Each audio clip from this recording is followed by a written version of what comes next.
acompañados de, bueno, una disertante que no es de acá, es de Chile, es la doctora Vinuela Balina, y nos va a acompañar con un tema súper interesante como es la imagenología como apoyo en la endodoncia, y además nos acompaña la doctora Carolina Villalba, quien nos hizo el nexo con la doctora Verónica, así que para mí es un gusto tenerlas a ambas y a todos ustedes escuchando esta conferencia, así que Caro, si querés presentarla a Vero, para mí es un gusto.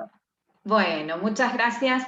Buenos días a todos. Gracias por compartir esta mañana de lunes y esperamos que disfruten muchísimo esta conferencia. Les quiero contar que la doctora Verónica, primero, es mi amiga, ¿sí? Que ese es el placer más grande que tengo. Ella es cirujano dentista, título otorgado por la Universidad de Concepción, en Chile, especialista en endodoncia, título de la Universidad Mayor, es magíster en pedagogía universitaria, Universidad Mayor, docente de postítulo de especialización en endodoncia de Universidad Autónoma y la Universidad Andrés Bello, es docente de pregrado de la Universidad de San Sebastián, es past president de la Sociedad de Endodoncia de Chile, past president también de la Corporación Nacional de Acreditación de Especialidades Odontológicas y es asesora científica y revisora de contenidos de la revista Canal Abierto de la Sociedad de Endodoncia de Chile. Doctora Vero, doctora Verónica y público, todo es para usted.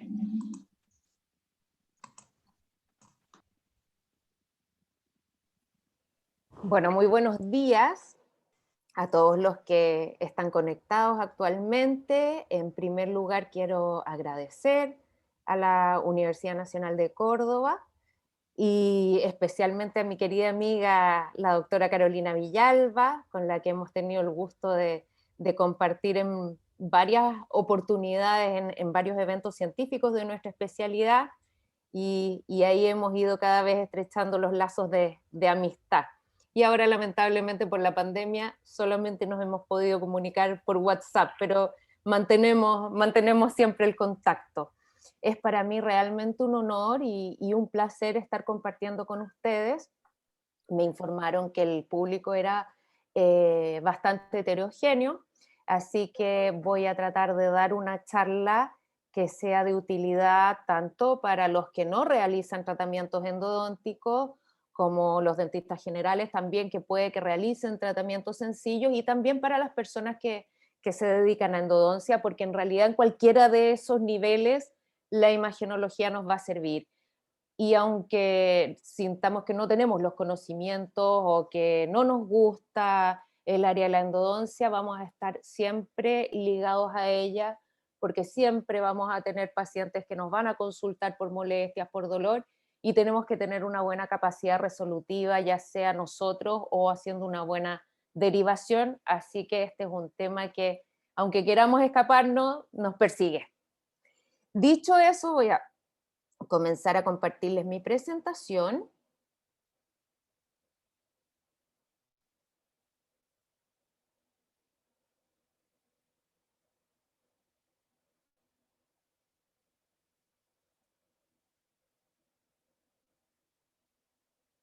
Entonces, bueno, ahí está la presentación, ahí está mi sitio web por si alguien necesita comunicar. Vero, no estás compartiendo la pantalla, se fue la imagen. ¿Se fue?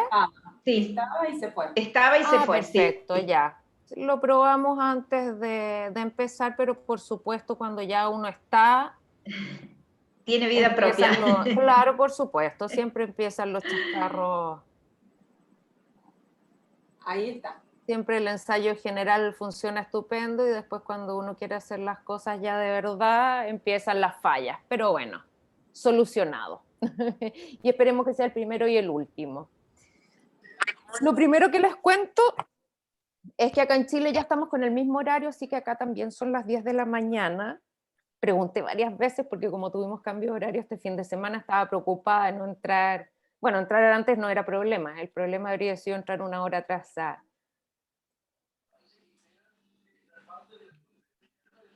La doctora Villalba... Alguien está con el audio prendido y escucho como eco. La doctora Villalba hizo una presentación muy bonita de mi currículum profesional, pero yo siempre incluyo esta diapositiva porque en realidad siento que lo que más me caracteriza como ser humano no son ni los estudios ni a lo que me dedico, sino que la zona en la que yo nací.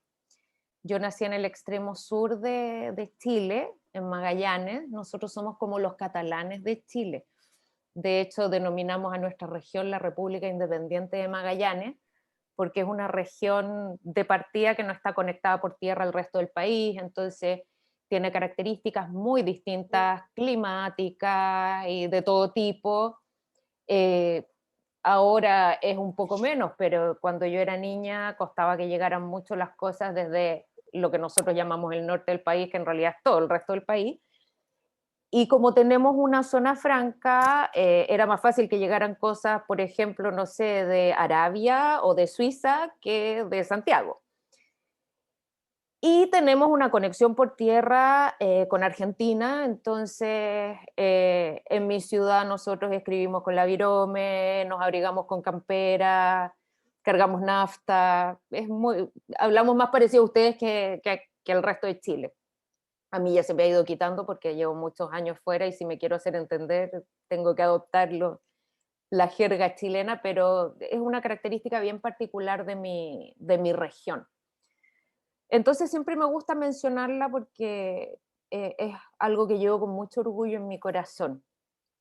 Voy a devolverme porque antes de partir con la charla, también les quiero comentar que otra cosa que a mí me enorgullece mucho es haber estudiado en la Universidad de Concepción.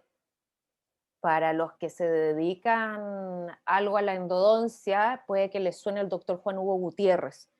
El doctor Juan Hugo Gutiérrez fue un endodoncista, ya falleció, fue un endodoncista que puso el nombre de la Universidad de Concepción muy en alto, porque se dedicó muchísimo a la investigación. Creo que es el dentista chileno con más publicaciones en la historia de la odontología. No sé si ya lo habrá superado la doctora Brizuela, alumna de él, que actualmente está trabajando en una universidad aquí en Santiago, pero que igual hizo su pregrado y su programa de especialización en Concepción. Y es una universidad que enorgullece mucho a los dentistas que estudiamos ahí, por eso siempre me gusta mencionarla.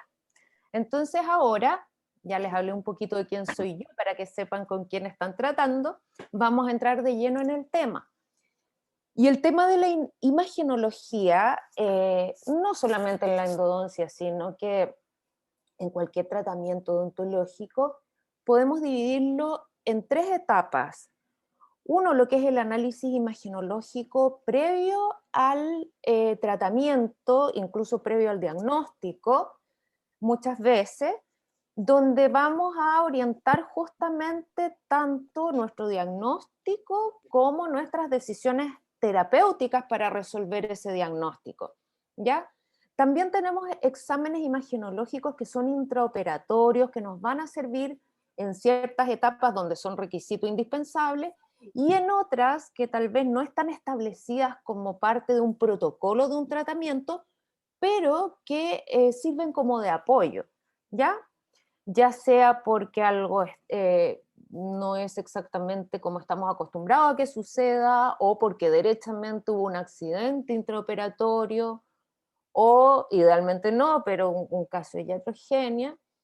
Y finalmente tenemos lo que es el control imagenológico del tratamiento, que se va a dividir en el control inmediato posterior al tratamiento y con el seguimiento mediato en los casos que lo requieran. Por favor, siéntanse con toda libertad de interrumpirme en cualquier momento para hacerme preguntas, ¿ya?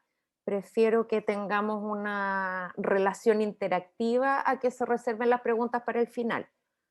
Así que siéntanse con toda libertad.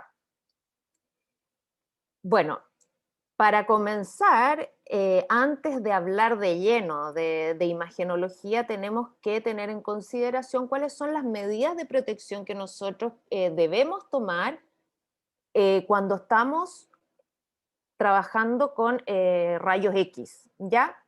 En primer lugar, obviamente el cuello, que sirve para proteger la tiroides. Si el operador se va a quedar dentro de la sala, también tiene que tener un cuello, no solo el paciente. Tenemos que medir el tiempo de exposición. Cuando les hablo del cuello, se los menciono porque a veces se nos olvida y protegemos solamente gónadas y no protegemos la tiroides, que está mucho más cerca de la emisión de rayos, ¿ya? En ningún caso quiero decir que esta es la única medida de protección, por supuesto también tiene que ir un delantal plomado. Tenemos que controlar el tiempo de exposición y en ese sentido ha sido súper útil la incorporación en nuestro trabajo de la radiología digital, que disminuye como una 1/10 parte la cantidad de exposición a la que estaban sometidos los pacientes tradicionalmente.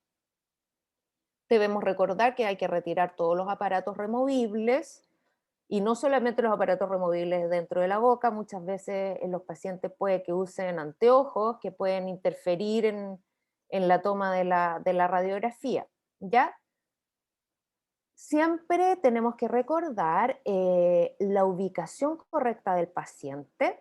Es primordial, no sacamos nada con acordarnos de las angulaciones y todo si no hemos ubicado bien al paciente. Idealmente ubicarlo al principio, porque cuando ya lo tenemos con la película en boca no es el momento de ubicar ni al paciente ni al equipo, porque el paciente ya está salivando, está incómodo, aguantándose las arcadas. Entonces, ojalá poner la película como última instancia, ¿ya? Y ahí tenemos la ubicación de la película, que como todos ustedes recordarán, la técnica periapical se llama técnica de la bisectriz porque vamos a ubicar el rayo, el cono, en una perpendicular a la bisectriz conformada por el eje del diente y la película. Especialmente en endodoncia, bueno, en realidad siempre la técnica, el rayo central tiene que pasar por el ápice del diente, por eso se llama técnica periapical.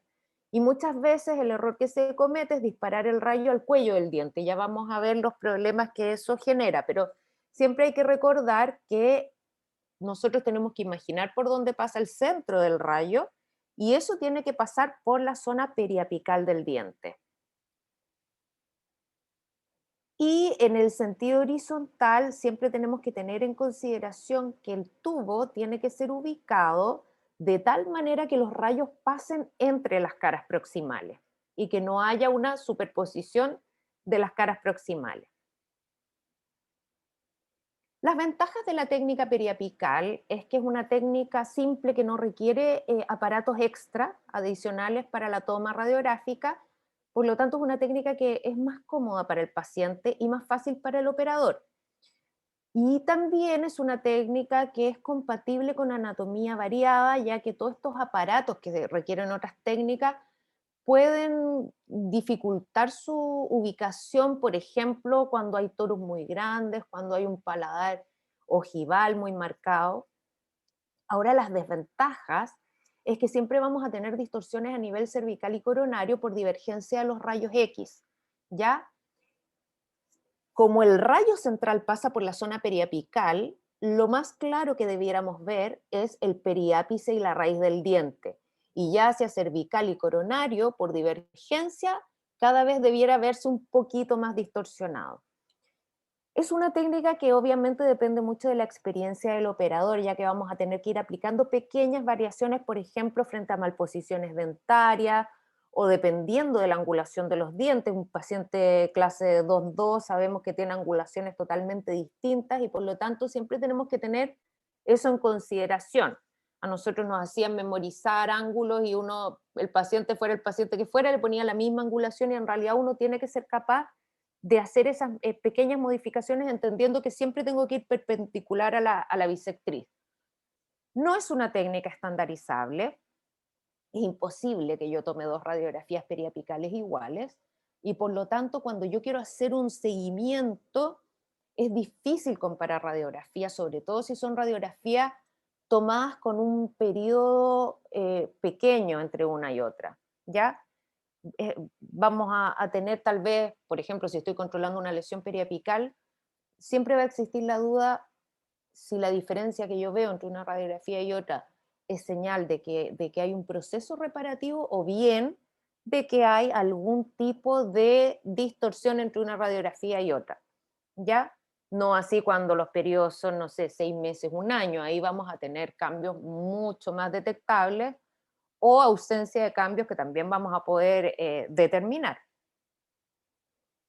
En el sector maxilar, de los molares maxilares, vamos a tener superposición del hueso cigomático y de la apófisis piramidal, ¿ya? Lo que muchas veces nos va a dificultar ver las raíces de los molares superiores. Para eso existe la técnica de Lemaster, que nos quita ese problema, ¿ya? Otra técnica que se usa muchísimo es la técnica paralela de Fitzgerald. Es una técnica que requiere un dispositivo adicional para paralelizar la película con el eje del diente, de tal manera que ahora yo voy a posicionar el rayo perpendicular a la película y al diente, ¿ya? No a una bisectriz, porque no va a existir tal bisectriz. Vamos a tener paralela la película y el eje del diente. Esto permite que haya una adecuada proyección de los dientes y que la distorsión por amplitud sea mínima. La imagen va a ser mucho más nítida, no va a haber superposición del hueso cigomático a nivel de los molares, va a haber una relación real entre la cresta alveolar y los dientes, muy similar a lo que pasa con la radiografía Bite-Wing.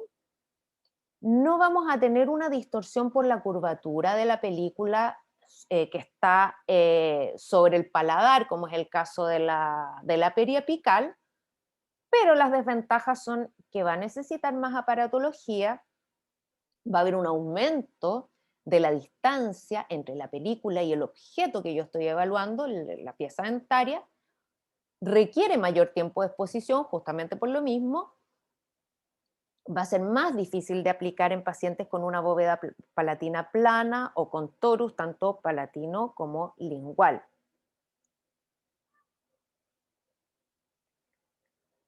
Veamos entonces cuáles son los problemas que podemos tener cuando ocupamos la técnica periapical, que es la de uso más frecuente. En primer lugar, podemos tener distorsión lateral, ¿ya? Y esta distorsión lateral se debe a que horizontalmente no ubicamos bien el rayo de tal forma que el rayo, en vez de pasar entre las caras proximales, va a superponer una cara proximal con otra. ¿Cómo puedo evaluar yo en una radiografía que hubo una distorsión lateral? De partida vamos a tener un aumento de la separación del doble contorno radicular, en el caso de dientes multirradiculados. No sé si pueden ver mi cursor.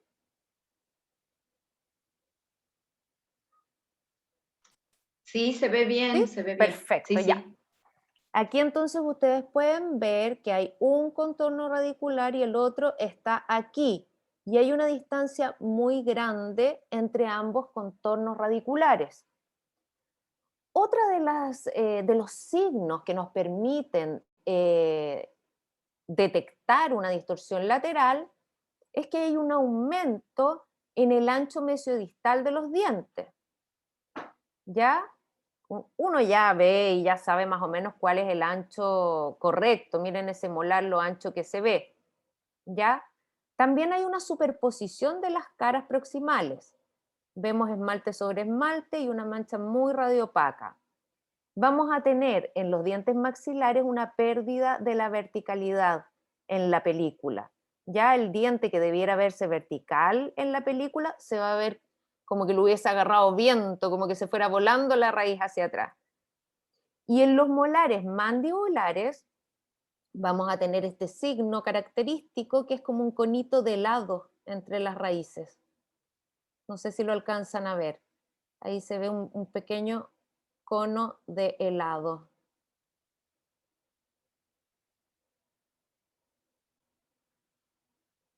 Entonces, si bien es cierto, nosotros tenemos que ser capaces de hacer una proyección adecuada cuando tomamos una radiografía, a veces las distorsiones nos sirven y las buscamos, ¿ya? Pero lo más importante es que yo primero tengo que tener una angulación, en ortoproyección, ¿ya? Una proyección que efectivamente no me distorsione el diente.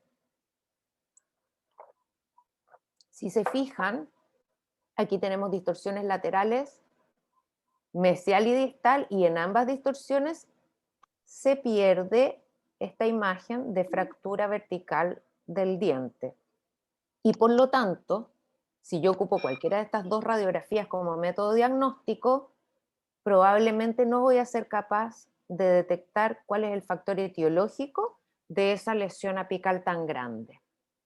Por eso que es importante que seamos muy rigurosos con el tema de las radiografías, cuando evaluamos una radiografía, porque muchas veces nos llega esta radiografía y decimos, ya, bueno, si son dientes unirradiculados, ¿para qué me voy a poner tan complicado? O los que hacemos docencia, ya, ¿para qué voy a molestar tanto al alumno? Después a final de semestre le pasan una encuesta, me tiene que evaluar, y mejor no le hago la vida tan difícil. Pero sí, es importante tener proyecciones adecuadas. Ahora, además de las distorsiones laterales, podemos tener distorsiones verticales. Y estas distorsiones verticales van a ocurrir cuando el rayo no se encuentre perpendicular a la bisectriz. Ya podemos tener un rayo que está a menos de 90 grados o un rayo que está a más de 90 grados. Si tenemos un rayo que está a menos de 90 grados, lo que vamos a tener es una elongación dentaria. Probablemente ni siquiera va a alcanzar a salir el diente completo en la película. Si tenemos un ángulo mayor a 90 grados, vamos a tener escorzo del diente, o sea, lo vamos a ver más cortito. ¿Cómo puedo evaluar yo que una radiografía está bien tomada desde el punto de vista vertical, de la angulación vertical del rayo? En primer lugar, tengo que ver yo la distancia que existe entre la cuña adamantina y la cresta alveolar. Sabemos que ahí existe lo que se denomina espacio biológico, que tiene que medir aproximadamente 1,5 a 2 milímetros. Si yo veo que la cuña adamantina está, dicho de una forma coloquial, enterrada dentro de la cresta ósea, significa que hay un escorzo, ¿ya?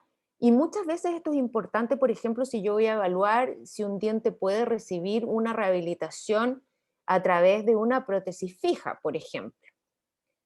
Es muy importante conocer la relación corono-radicular y este tipo de distorsiones podrían hacerme errar el pronóstico de una rehabilitación y por lo tanto podrían hacerme tomar decisiones terapéuticas erradas. Tengo que evaluar también los arcos adamantinos. Los arcos adamantinos que vamos a ver ahí y que en una buena proyección debieran coincidir. Si yo veo que el arco adamantino, palatino y vestibular se separan, es porque hay un problema de distorsión vertical. En el caso de premolares y molares, es más difícil ver los arcos adamantinos, pero tenemos la gran ventaja de que tienen cúspides. Entonces yo puedo ver la distancia que existe entre las cúspides. Y si yo veo grandes distancias, hay proyecciones radiográficas que incluso da la impresión que uno les puede mirar la cara oclusal, como esta, por ejemplo. Claramente ahí hay una distorsión. En la mandíbula, si yo soy capaz de ver el borde basilar, si les parece rara la anatomía, esta es una radiografía de perro, ¿ya? Si yo puedo ver el borde basilar es porque hay un problema de escorzo. Cuando estamos tomando proyecciones intraoperatorias, me tengo que fijar en los bocados del clamp. Si yo veo, así como en esta yo les mostraba que se veía la cara oclusal, aquí yo puedo ver el clamp como que lo estuviera viendo desde oclusal también, o desde incisal en este caso, porque es un diente anterior. Así debiera verse el clamp cuando yo estoy tomando radiografías intraoperatorias. Aquí hay un caso de escorzo también.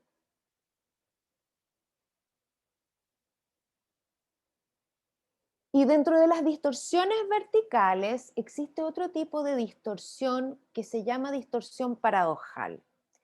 ¿Cuál es la paradoja? La paradoja es que a pesar de que todo el diente está distorsionado, en conjunto la longitud del diente es bastante real, es bastante fiel a la realidad. ¿Por qué? Esta distorsión paradojal se da cuando nosotros proyectamos el rayo no a nivel periapical, sino que a nivel cervical. Entonces existe una elongación radicular y un escorzo coronario.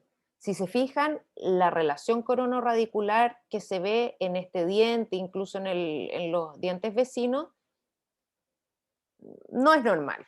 Yo creo que todos estamos de acuerdo, ya estamos acostumbrados más o menos a la relación que debiera existir entre la corona y la raíz del diente, y claramente aquí hay una relación que no es la relación típica que estamos acostumbrados a ver.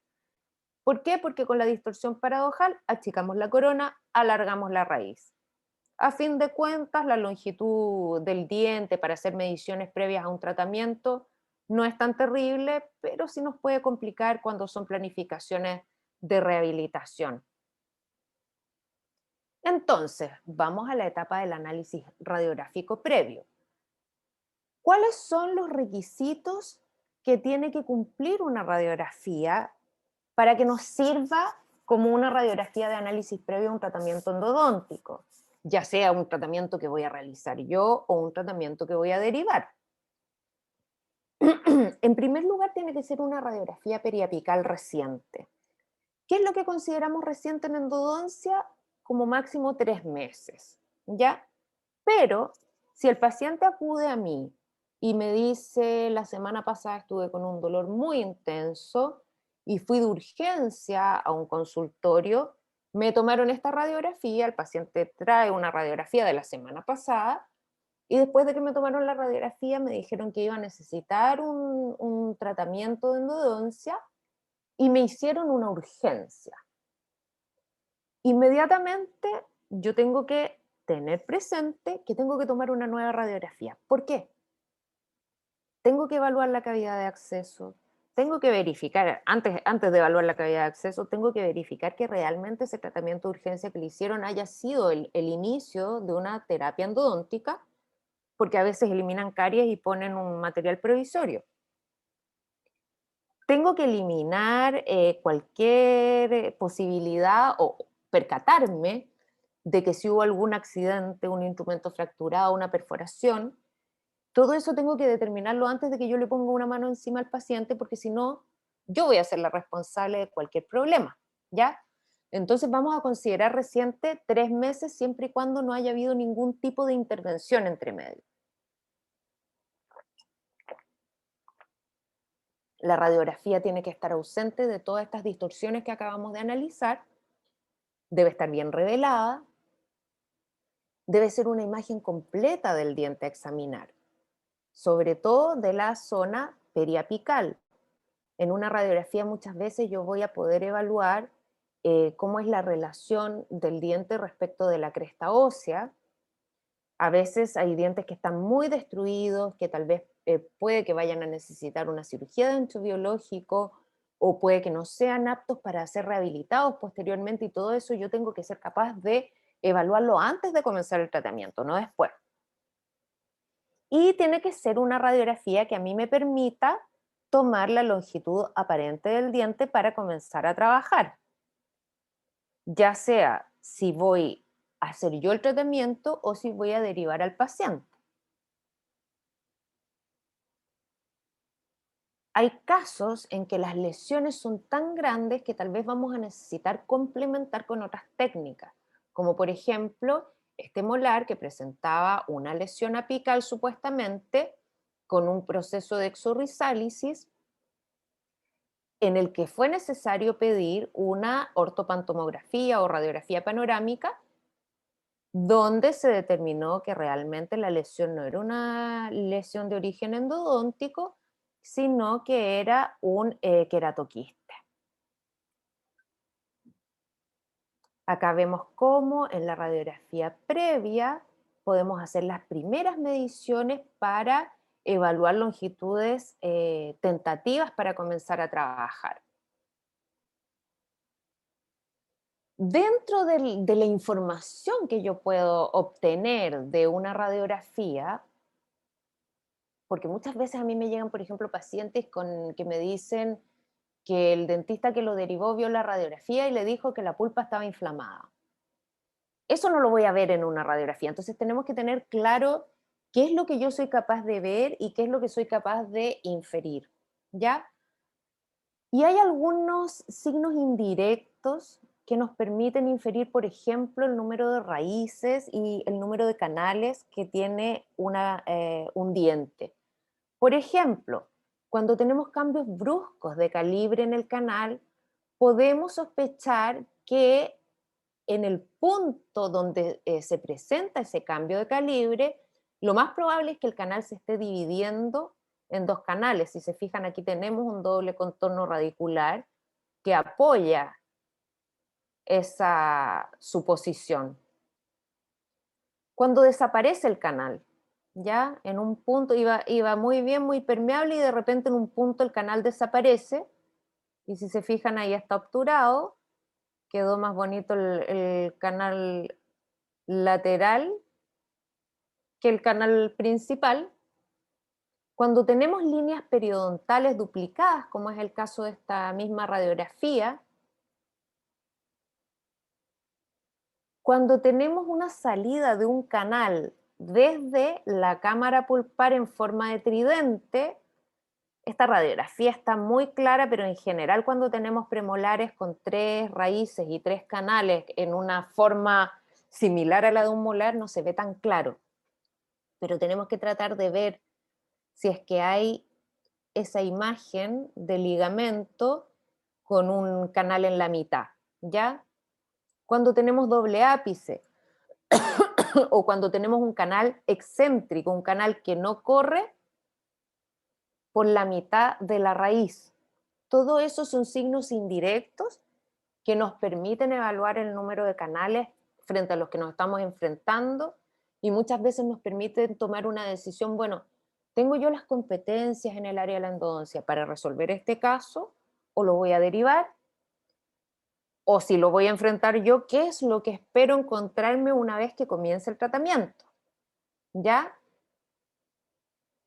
Eso que vimos recién son los análisis previos que se hacen en una radiografía con una ortoproyección, pero si se fijan, aquí tenemos unas radiografías con distorsión.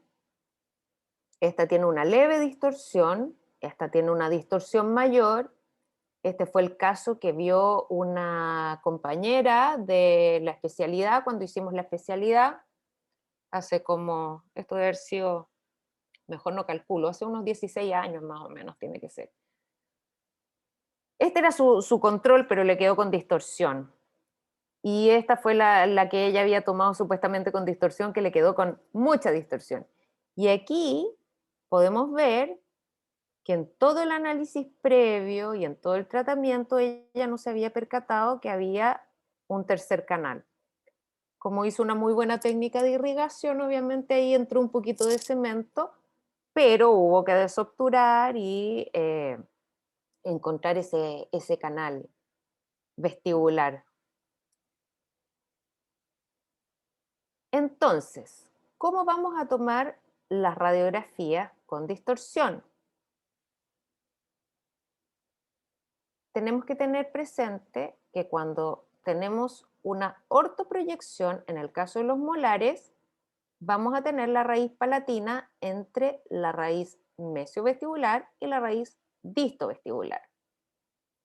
Si el cono de rayos yo lo giro hacia mesial, la raíz palatina se va a desplazar hacia mesial, generalmente sobreproyectada junto con la raíz mesiovestibular. O sea, si yo tengo algún tipo de duda respecto del canal distovestibular, tengo que tomar una mesioproyección. Por el contrario, si yo hago una distoproyección, o sea, giro el cono un poco hacia distal, la raíz palatina se va a desplazar también hacia distal y voy a poder ver la raíz mesial. ¿Siguen la idea? Eso es súper importante cuando quiero ver lesiones que están en relación a la raíz mesiovestibular, que son las más frecuentes. ¿Cuáles son las radiografías intraoperatorias en endodoncia? Vamos a tener en primer lugar la radiografía de control de longitud, que a pesar de que el control de longitud ya ha sido totalmente desplazado por los localizadores electrónicos de foramen, imagino que en Argentina debe ser similar a Chile, que legalmente tenemos que tener alguna forma de demostrar que esta etapa del tratamiento se realizó. Y lamentablemente el localizador electrónico de foramen, bueno, en el caso, por ejemplo, del que se asocia al iPad, ahí podemos dejar registros, pero en general los localizadores no nos permiten dejar un registro de las mediciones que hacemos y por lo tanto es un acto de buena fe el considerar, digamos, que esta etapa se hizo con el localizador electrónico. Pero si un paciente nos quiere demandar, ¿cómo demostramos que nosotros hicimos un protocolo correcto de tratamiento sin una radiografía? Entonces, a pesar de que nosotros ya le creemos ciegamente al localizador electrónico de foramen, esta es una etapa que no nos podemos saltar. Tenemos que tomar la radiografía de control de longitud.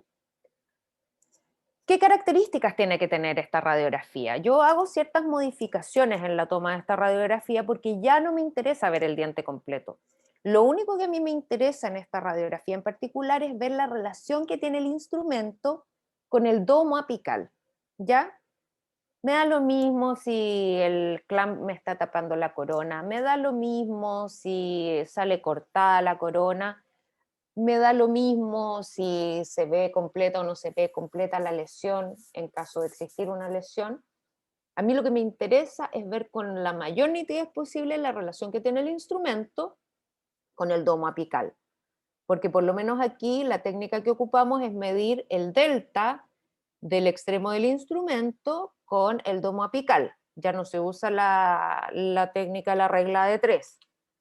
Entonces, ¿qué hago yo? Yo la película la posiciono, en el caso de los dientes maxilares, más arriba en el paladar. De hecho, la posiciono por encima del clamp, porque el clamp igual me distorsiona bastante la posición de la película, porque la curva mucho. Entonces, posiciono la película más arriba, la proyección del rayo siempre en la zona periapical, y voy a tener el periápice en la mitad de la película. Y siempre en la mitad de la película es donde aparece la zona con menor distorsión. ¿Ya?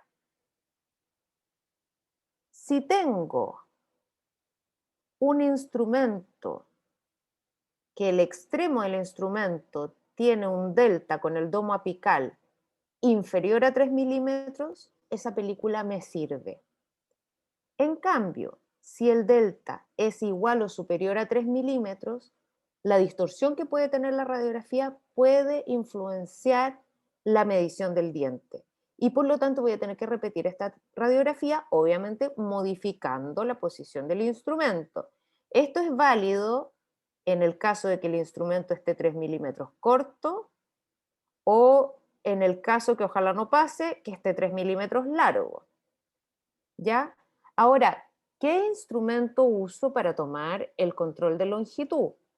Tengo que usar un instrumento del mayor diámetro posible que no desgaste las paredes mientras yo lo introduzco a la longitud aparente del diente menos 2 milímetros.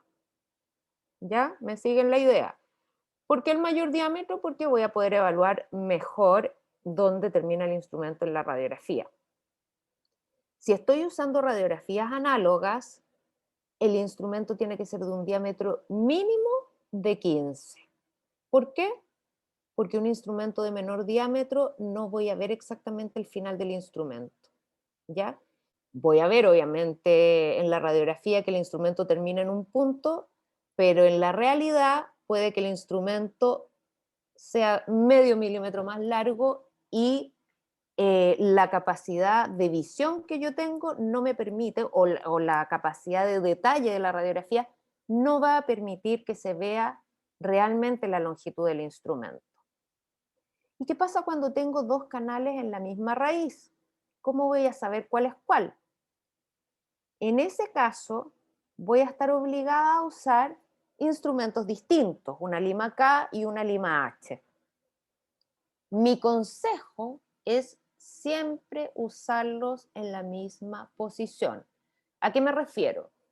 Cuando yo estaba haciendo mi especialización en endodoncia, yo tomé la decisión que cuando tuviera que tomar radiografías, por ejemplo, de molares mandibulares, yo siempre iba a poner la lima H por vestibular y la lima K por lingual. ¿Por qué? Porque si este paciente vuelve 5 años después y yo no dejé consignado en la ficha en qué canal puse cada instrumento, no voy a saber a qué medición correspondía. Entonces, desde aquellos años hasta ahora, yo siempre que tengo que evaluar una raíz con dos canales, uso la lima H en vestibular y la lima K en palatino o lingual.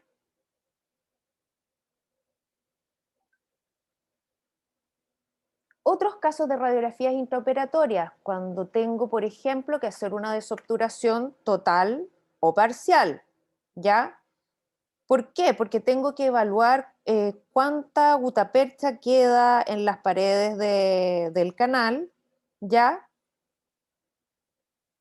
Y tengo que lograr eliminar toda la gutapercha de mi desobturación, ya sea desobturación parcial o total. Se fijan que ahí hay restos de gutapercha.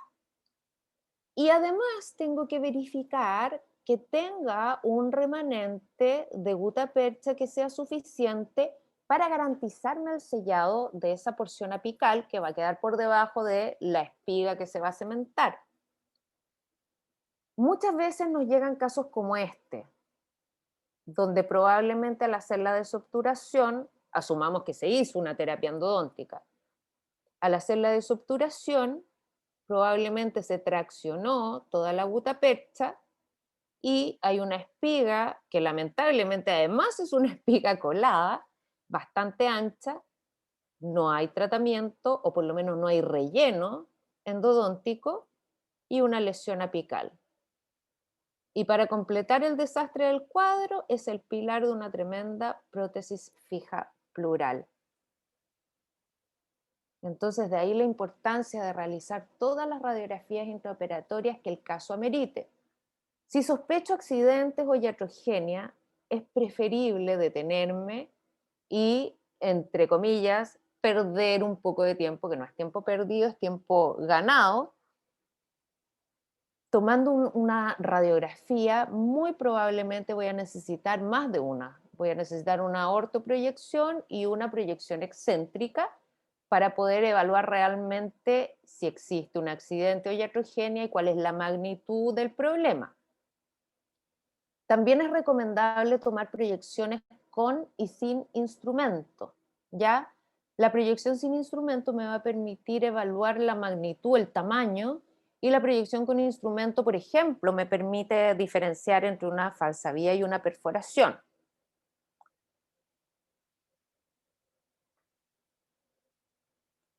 Entonces, ¿cuántas radiografías intraoperatorias hay que tomar? Aquí tenemos un caso de un paciente que consulta por un dolor severo, ¿ya? Radiográficamente se ve una lesión radiolúcida, bueno, junto con el examen clínico, el diagnóstico fue un absceso apical, un diente con terapia endodóntica asociado a absceso apical.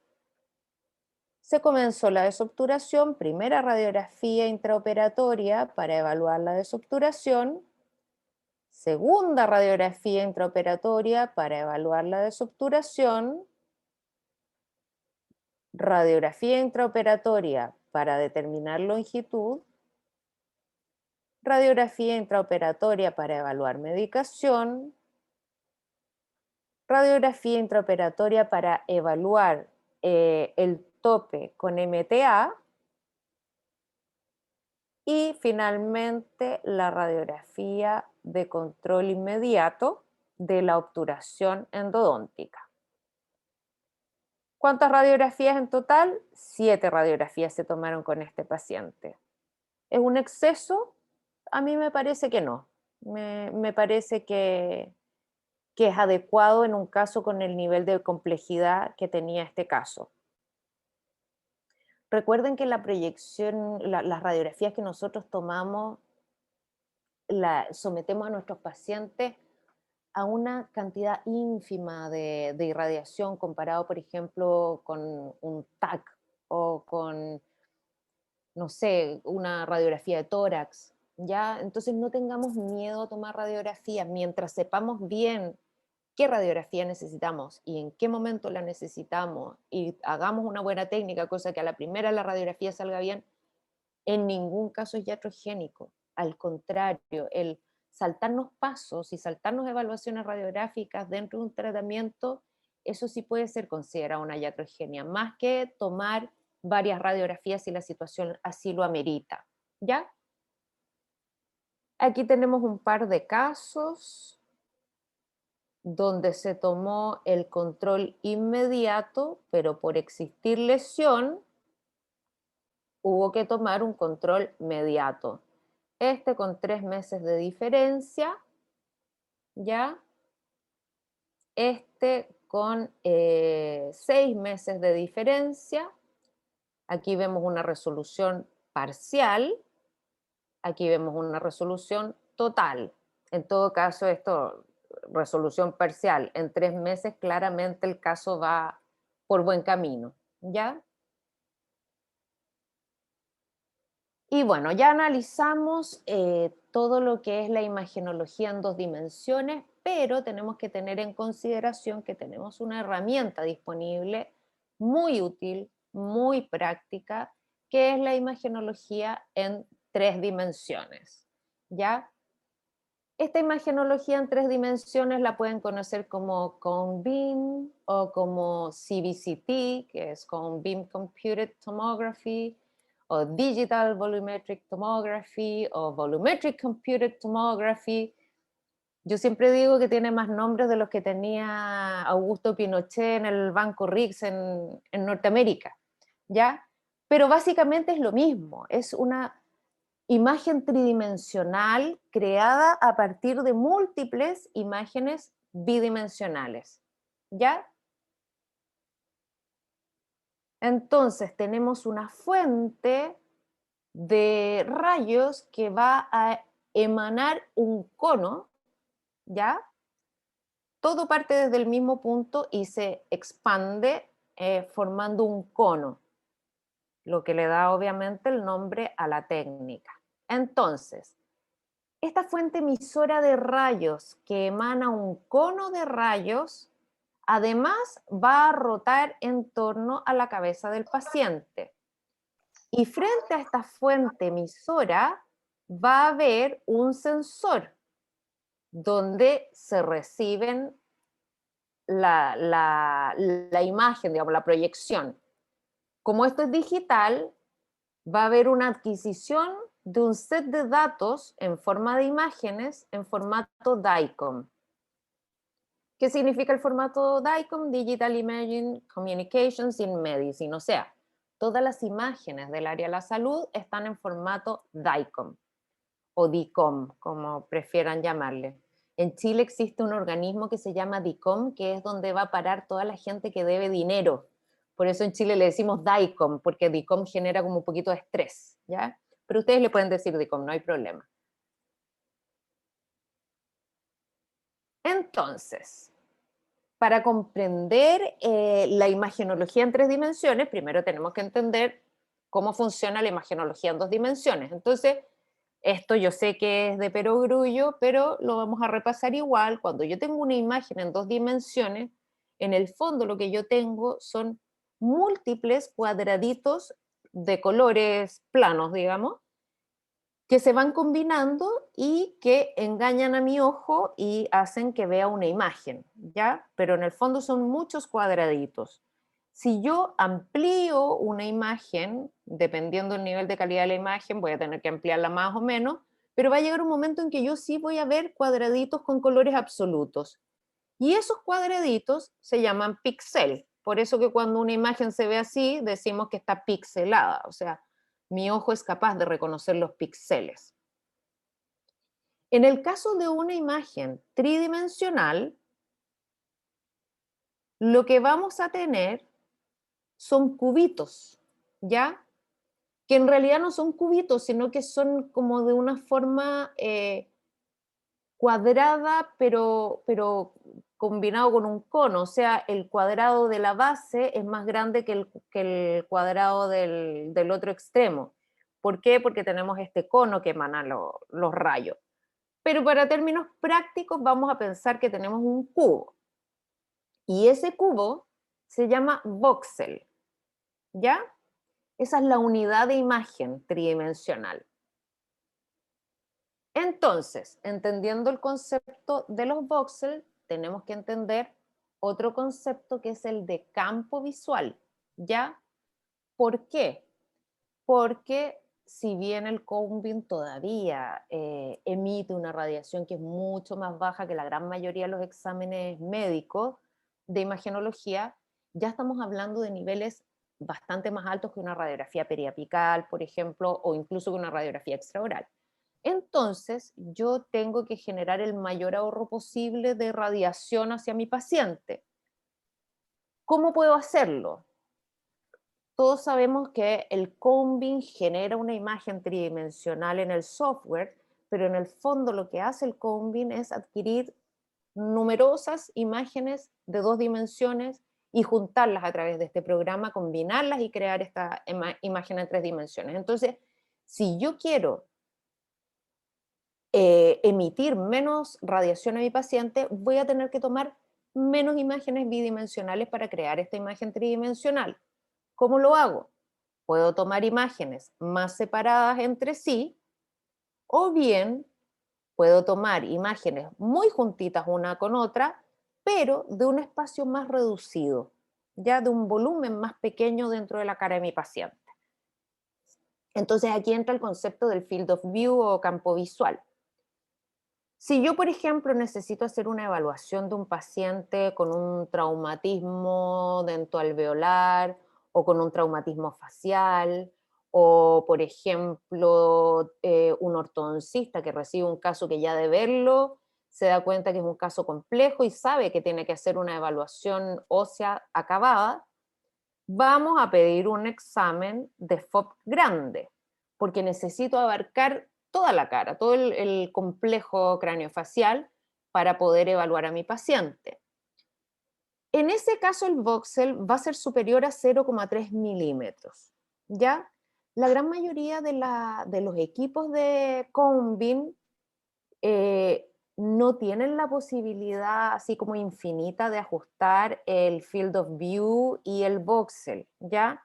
Entonces tengo que tener bien claro a qué centro radiográfico voy a derivar a mi paciente dependiendo de las necesidades que yo tenga, ¿ya? Y especificarle bien al radiólogo qué es lo que estoy buscando y qué field of view quiero, ¿ya? ¿Por qué? Porque si yo quiero evaluar, no sé, no encuentro un canal, y quiero encontrar el canal con un cone-beam, claramente un cone-beam con un voxel superior a 0,3 milímetros no me sirve. ¿Por qué? Porque 0,3 milímetros es una lima 30 en endodoncia. Y donde yo puedo llevar una lima 30 ya tengo la vida resuelta.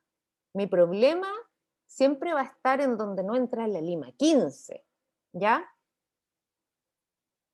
Entonces, tenemos también equipos que toman campos medianos, muy útiles, por ejemplo, para casos simples de implantología, ¿ya?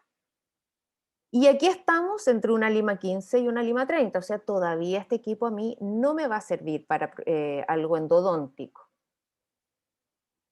Esto es lo que nosotros necesitamos, un field of view pequeño, con un voxel que va de 0,08 a 0,15. Ahí es donde yo puedo encontrar los canales estrechos o canales que, por ejemplo, tienen calcificada la entrada, o un instrumento muy finito que se haya fracturado, ¿ya? Fracturas, es muy difícil ver fracturas porque como son distintos cortes, necesito que un corte pase por la fractura y no necesariamente va a suceder eso. Entonces, es más probable que pase con un FOB pequeño que con uno mediano o grande.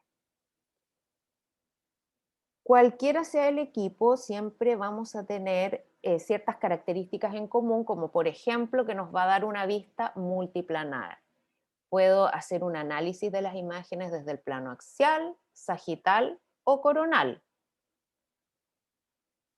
También me permite tener una vista panorámica como una ortopantomografía, solamente yo tengo que ajustar el arco para que pase por el centro de las caras oclusales y bordes incisales y me va a tirar una imagen panorámica, muy útil en distintas especialidades, en distintas áreas de nuestra profesión.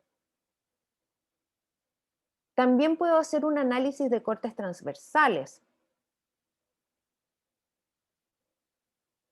Y finalmente me permite hacer reconstrucciones volumétricas, que en endodoncia no tienen mayor utilidad, salvo, por ejemplo, dar una imagen como más didáctica, si se quiere, para mostrarle a un paciente una lesión apical, por ejemplo, o para hacer docencia también, ¿por qué no? Entonces, aquí tenemos, la mayoría de los programas tienen características similares, yo puedo ver las distintas proyecciones, lo ideal es que yo primero haga un ajuste de tal forma que el eje del diente quede vertical, para que cuando yo vaya viajando por el diente, las imágenes que voy generando sean de mayor utilidad. Puedo cambiar el contraste, puedo cambiar la oscuridad de la imagen, puedo moverme a través de la longitud del diente, o bien puedo moverme en sentido vestibulopalatino o en sentido mesiodistal, de tal forma que voy a poder hacer un análisis mucho más acabado de lo que está ocurriendo. Puedo realizar mediciones, ya me puede servir, por ejemplo, para la longitud aparente del diente, o, o por ejemplo, para medir el tamaño de una lesión, ya. Si se fijan ahí, estoy mostrando cómo puedo yo, y ahí al tratar de agarrarlo, en vez de cambiar, hizo otra medición, entonces se puede borrar. Puedo generar esas medidas para enviárselas después al rehabilitador y mostrarle, y se puede después tomar un combing de control después de 6 meses, por ejemplo, para hacer estas mismas mediciones sobre la lesión y verificar si realmente la lesión está o no está en reparación.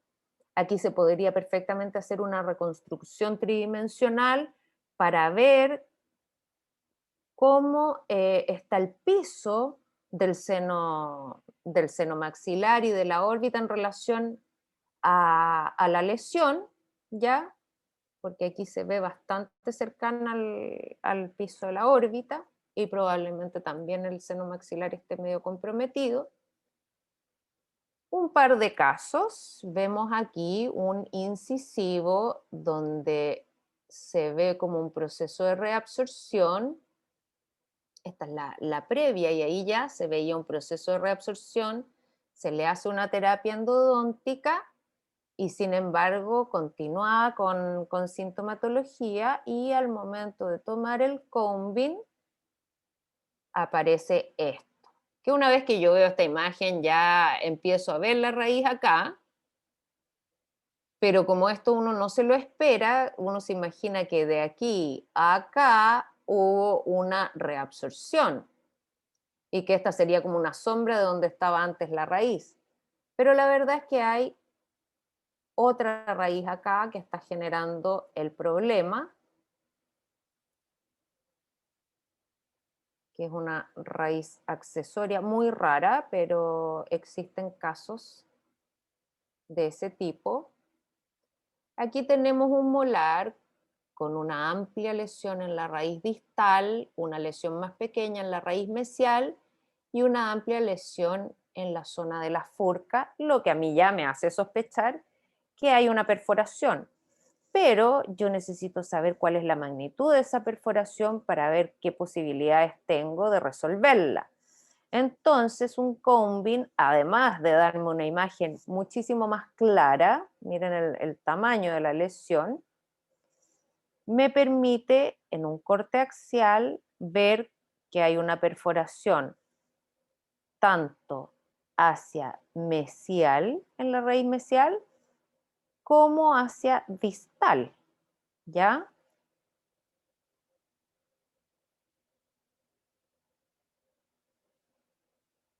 Muy útil para los retratamientos. Yo, la verdad es que la gran mayoría de los retratamientos ya estoy pidiendo un cone beam previo. Se ve ahí una lesión, yo podría decir, claro, pero ¿cómo no va a haber lesión si este tratamiento quedó corto? Pero si ustedes se fijan, además de que el tratamiento se ve un poco corto, que podría haber resultado, a veces resultan, miren la relación que hay ahí con la pared mesial de la raíz distal y además hay un canal que no fue tratado. Aquí está la raíz mesial, donde también hay un canal que quedó tratado a medias, y la raíz distal tiene un canal que no fue tratado, además de estar insuficiente en longitud.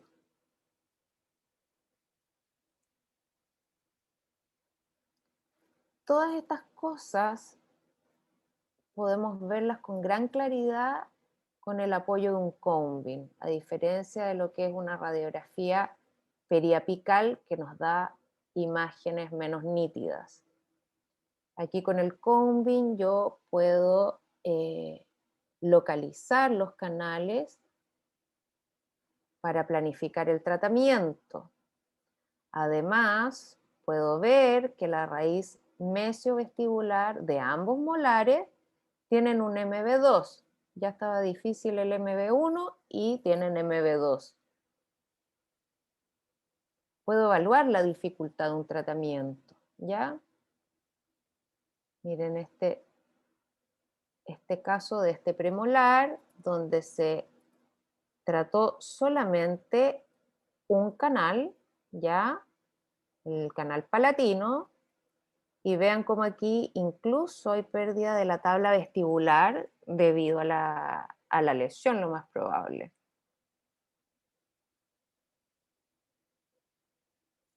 Aquí tenemos el caso de un diente con una gran lesión, ¿ya? Y además con un proceso de exorrizálisis. Y al hacer la evaluación radiográfica y clínica, se determinó que la lesión venía desde este diente, ¿ya? Y vean cómo resuelve la lesión.